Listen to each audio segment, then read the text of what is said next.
په خیبر پښتونخوا کې سیکان وایي کرپان د دوی یو مذهبي نښه ده چې هر سیک ښځې او سړي باندې فرض دی، خو دوی دغه مذهبي فریضه پوره کولو کې مشکلاتو سره مخ دي.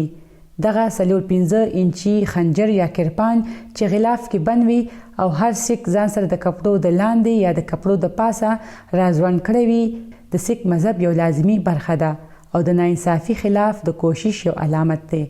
د صوبایي اسمبلی غړی سردار رنجیت سنگھ هم وایي چې کله دی هم صوبایي اسمبلی یا نورو سرکاري ودانو ته ځي نو دته ځان سره د کرپان وړلو اجازت نه وي. چې زمونږ چې کم کرپان دی دا زمونږ مذهبي نشانې دی او دا هر سیک سره وي. ایون که زه اسمبلی ته ځم نو ما سره هم کرپان پکار دی چې ما سره وي، خو د په مجبورۍ باندې زم کرپان نشم اچولی چې هلته زه ځم راځم. د پېښور محله جوګنشاه چرته د سیکانو تاریخي ګردواره هم ده.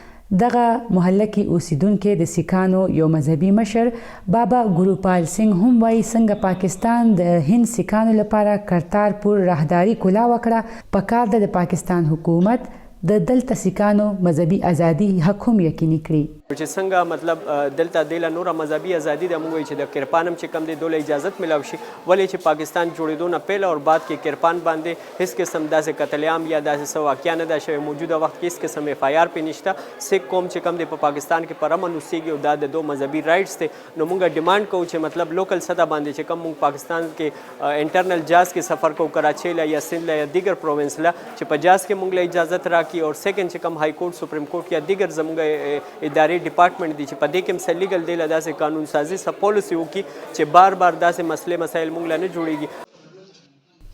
بابا ګروپال سنگھ وایي صوبایي حکومت نه دوی بیا غوښتنه کړې چې د دوی دغه مذهبي نښو د حفاظت وکړي شي.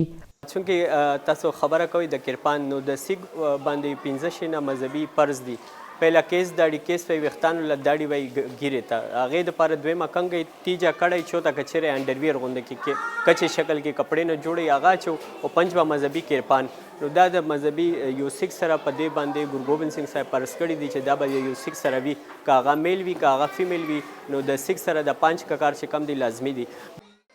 خو د خیبر پښتونخوا سیک مذهبي اقلیتي ډلې مذهبي او سیاسي مشران وایي خیبر پښتونخوا کې دوی دغه مذهبي نښې خصوصا کرپان هر ځای ځان سره ساتلو کې مشکلات لري، ځکه دوی غواړي خیبر پښتونخوا کې یو واضح قانون جوړ شي چې هر ځای سیکانو ته خپل فرض مذهبي نښه یعنی کرپان ځان سره ساتلو اجازت ورکړي شي.